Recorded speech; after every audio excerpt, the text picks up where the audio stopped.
अध्यात्म तत्ववेत्ता ब्रह्मर्षि योगीराज गुरुदेव भगवान श्री देवराहा के चरणों में कोटिश कोटिश प्रणाम। गुरु ब्रह्मा गुरु विष्णु गुरुदेव महेश्वर गुरु साक्षात परम ब्रह्म तस्मै श्री गुरुवे नमः।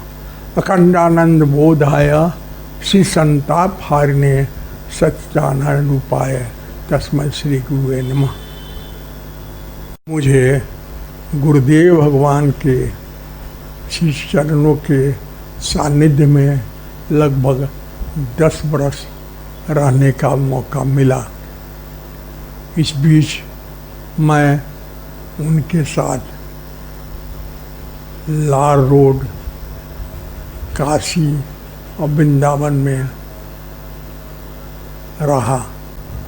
समय समय पर इन स्थानों पर श्री महाजी का अमृत वाणी जो मुझे प्राप्त हुआ वह भक्तों के कल्याणार्थ मैं प्रसारित कर रहा हूँ।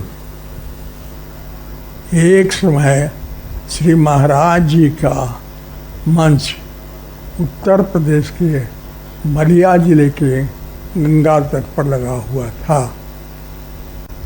वहाँ एक माता का शव लेकर कुछ लोग दाह संस्कार के लिए मंच के निकट पहुंच गए थे। रात्रि होने से उन लोगों ने सोचा कि मंच के पास रुककर सुबह हो जाने पर हम लोग दाह संस्कार करेंगे। इसी बीच श्री महाराज जी कुटिया से मंच पर विराजमान हो गए। श्री महाराज जी को देखकर दाह संस्कार में गए सभी लोगों ने उन्हें दंडवत किया। उसमें से एक भक्त ने कहा कि महाराज ये माई का शरीर दाह संस्कार के लिए हम लोग लाए हैं। ये बहुत अच्छा भजन गाती थी। यह सुनकर श्री महाराज के श्रीमुख से निकल गया कि माता यह ब्रह्म मुहूर्त है, ठाकुर को भजन सुनाओ। यह सुनते ही माता रंथी से उठकर खड़ी हो गई और महाराज जी को भजन सुनाने लगी। यह देखकर 100 के साथ आए हुए भक्त बलिया शहर डर से भाग गए कि यह भूत है। माता ने घंटों श्री महाराज जी को भजन सुनाया और उनसे वैष्णव मंत्र लिया। इसके बाद वो बलिया शहर चली गई। बलिया में उसने कुछ कुएं और धर्मशाला बनवाए हैं, साथ ही एक मंदिर भी बनवाया है। वो मंदिर शनिचरी के नाम से शहर में मशहूर है। उस देवी का नाम शनिचरी था। वह देवी महाराज जी के जीवित करने के बाद 17 वर्ष तक जीवित रही। एक समय मैंने श्री महाराज जी से पूछा कि सरकार आपकी आयु के बारे में भक्तों को बहुत सी भ्रांतियां हैं। कोई 500 वर्ष, कोई 1000 वर्ष, कोई 2000 वर्ष आपकी आयु बताते हैं। इसमें क्या सच्चाई है? सरकार बताने की कृपा करें।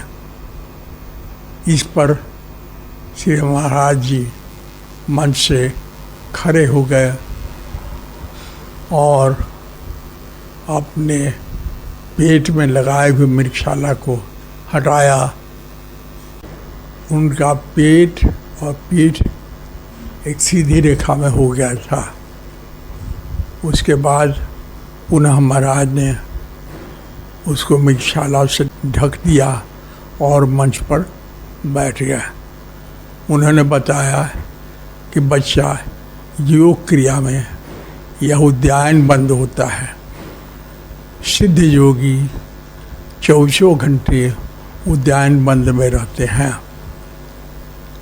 इस कारण वे अपने काल को आने के 6 महीना पहले देख लेते हैं। और जब काल का समय आता है तो अपने प्राण वायु को ये कुटस्थ में ले जाके अष्टकमल दल में बैठा देते हैं।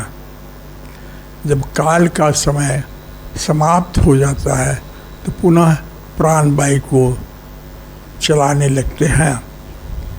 इसीलिए योगियों की आयु बरस दिन महीने में नहीं गिनी जाती। उनकी इच्छा मृत्यु होती है। वे जब तक चाहें तब तक शरीर रख सकते हैं। श्री महाराज जी ने एक बार प्रवचन के दौरान मुझे बताया कि बच्चा, कलयुग में भी त्रेता और द्वापर के संत अभी हिमालय में है। मैं उनसे मिलने हिमालय में जाता हूँ। एक बार लार रोड के मंच से श्री महाराज की अमृत वाणी की वर्षा हो रही थी। अचानक श्री महाराज जी मंच से उठकर अपनी कुटिया में चले गए। वहाँ से एक गेरुए रंग का कपड़े का थान लेकर महाराज पुनः मंच पर विराजमान हो गया। उस कपड़े के थान को महाराज जी ने मंच के नीचे खोलकर गिराया और मुझे कहा कि बच्चा, इसे स्पर्श करो। मैंने उसे स्पर्श किया तो मखमल की तरह मुलायम था। श्री महाराज जी ने बताया, बच्चा, यह बलकल वस्त्र है। इसी को प्रभु राम और माता सीता धारण करके जंगल में वनवास गए थे। ये और कपड़ों की तरह खींचा नहीं जाता। ये तालाब या गंगा में फेंक कर साफ कर लिया जाता है। यह बलकल वस्त्र बरगद के छाल से बनता है। एक बार लार रोड के मंच पर श्री महाराज जी विराजमान थे। उनकी अमृत वर्षा हो रही थी। उन्होंने मुझे बताया कि बच्चा, मुझे एक सर्प की मणि मिली थी, जिसको लेके मैं जमुना गंगा सरयू किनारे जाकर उसके रोशनी से अपनी योग क्रिया करता था।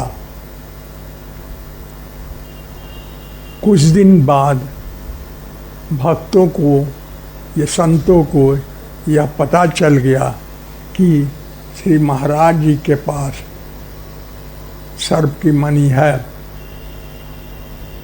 श्री महाराज जी ने बताया,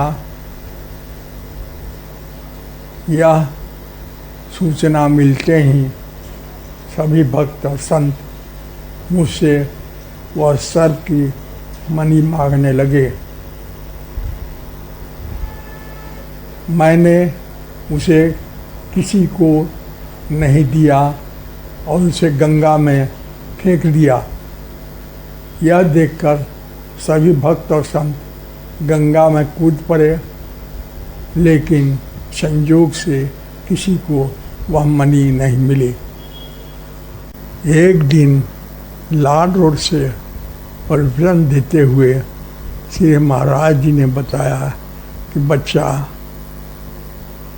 पुरुषोत्तम टंडन जो कांग्रेस के अध्यक्ष थे, उनको राजर्षि की उपाधि मैंने दी है।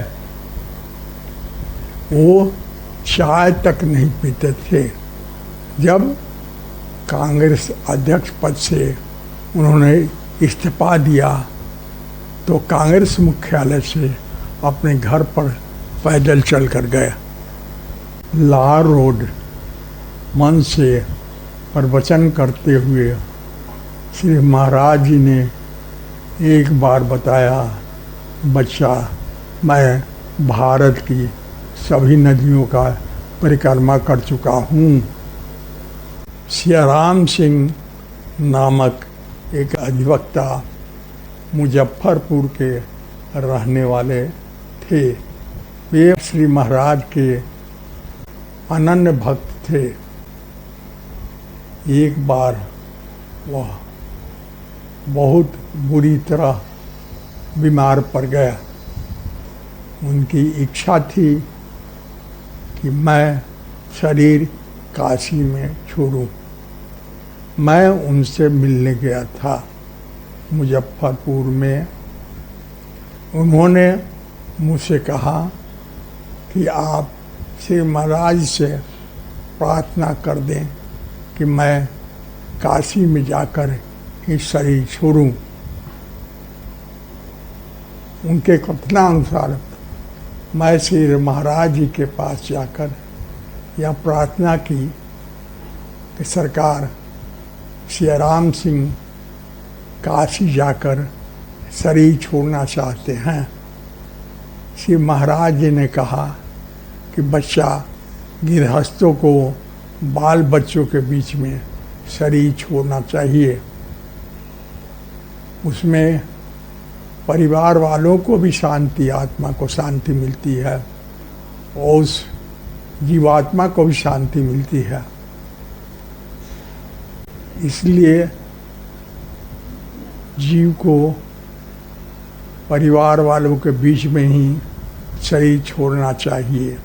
श्री महाराज जी ने उसमें मानस की एक चौपाई भी बताई, जहाँ राम वहाँ अवध निवासु। एक बार श्री महाराज जी काशी में गंगा में मंच पर विराजमान थे। उनका मंच रामनगर के तरफ था। कुछ काशी के पंडित वहाँ आए और उन लोगों ने महाराज से एक प्रश्न किया कि सरकार, काशी मरण्याम मोक्षम, जो लोग काशी में शरीर छोड़ते हैं क्या उनका मोक्ष हो जाता है? श्री महाराज जी ने कहा कि बच्चा, क्या काशी में गधे नहीं मरते हैं, उनको मोक्ष हो जाता है? सभी पंडित चुप हो गए। महाराज ने कहा, बच्चा, जो जीव काशी में शरीर छोड़ता है पुनः कर्मानुसार काशी में ही जन्म लेता है और इस आवागमन में हमेशा वह काशी में जन्म लेकर अंतोगत्वा परमात्मा को प्राप्त होता है। यही सच्चाई है। एक समय श्री महाराज जी सरजू किनारे लार रोड के मंच पर विराजमान थे। उन्होंने मुझे बताया, बच्चा, राजा दशरथ के यहाँ स्वयं नारायण अवतरित हुए थे, तो भी उनकी सारी इच्छा नहीं पूरी हो सकी, तो तुम्हारी सारी इच्छा कैसे पूरी हो सकती है?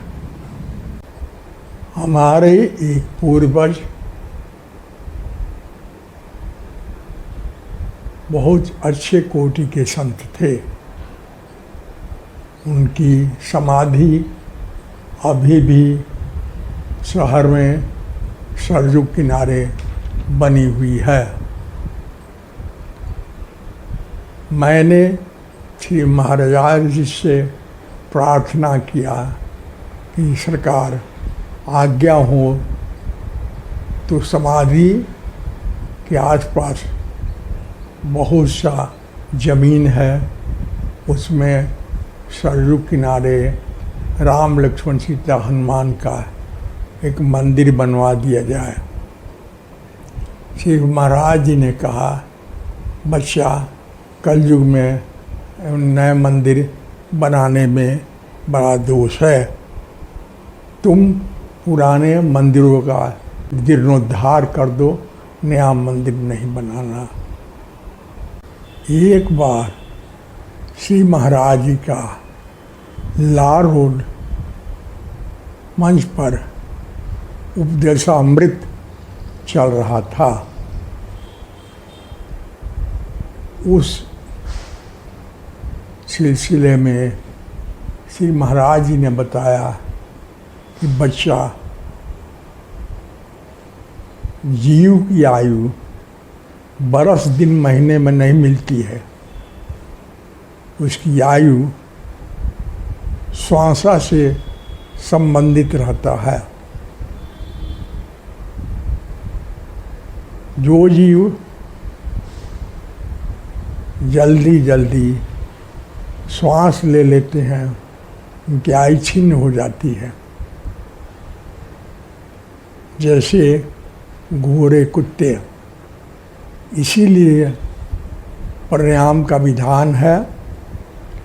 प्राणायाम से जीव श्वास पर अपना प्रभाव बनाता है।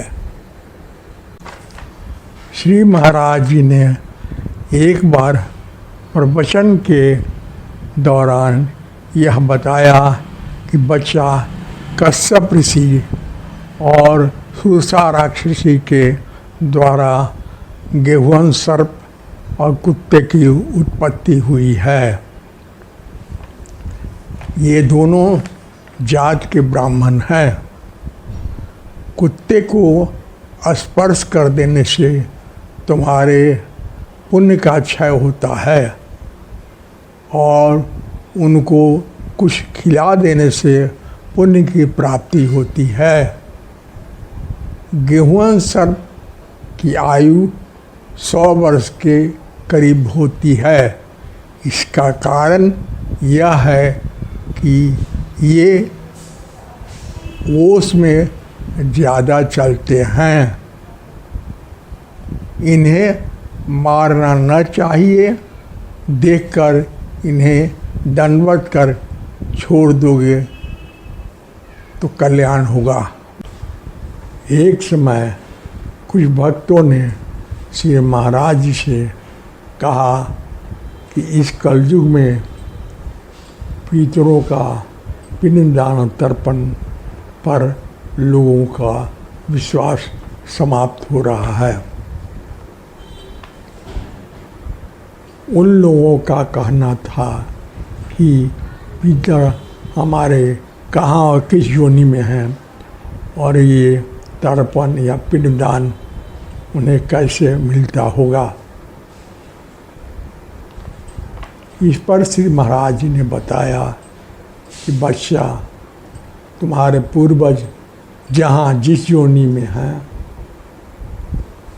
उन्हें वो पिंडदान तर्पण वायु के द्वारा उन्हें जिस योनि में है उसे खाद्य पदार्थ के रूप में प्राप्त हो जाता है। जैसे तुम भारत का रुपया विदेश में भेजते हो तो वहाँ विदेश के मुद्रा में उसे मिलता है। एक महाराज के अनन्य भक्त जिला जज थे। वह मेरे भी मित्र थे। एक बार उन्होंने किसी केस में फांसी की सज़ा लिखने का विचार किया। इस बीच उन्हें प्रेरणा हुई कि वह इस संबंध में श्री गुरु महाराज जी से जरा पूछ लें। उन्होंने अपने न्यायिक प्रक्रिया में कभी भी किसी को फांसी नहीं दिया था। वह लार रोड महाराज जी के मंच के पास इस संबंध में पूछने के लिए पहुंच गए। उन्होंने महाराज जी से कहा कि सरकार, एक केस में मुझे सारे साक्ष्य उस कातिल के संबंध में मिल चुके हैं और साक्ष्य के आधार पर उसे फांसी दी जानी चाहिए। उसी संबंध में मैं अपना फैसला लिख रहा था तो मुझे प्रेरणा हुई कि मैं उस संबंध में आपसे पूछ लूं। यह कहते ही श्री गुरु महाराज ने कहा कि रे पगला जज, क्या तुम्हें किसी को जीवन देने का अधिकार है? जज साहब ने कहा, नहीं महाराज, ये अधिकार मुझे नहीं है। तो तुमको किसी का जीवन लेने का अधिकार किसने दे दिया? सुन, वो जीव ने जो भी कसूर किया है उसे अगर फांसी के बजाय तुम आजीवन कारावास दे दो तो वो अपने पापों का प्रायश्चित करेगा और भगवत भजन करते हुए परमात्मा को प्राप्त हो जाएगा।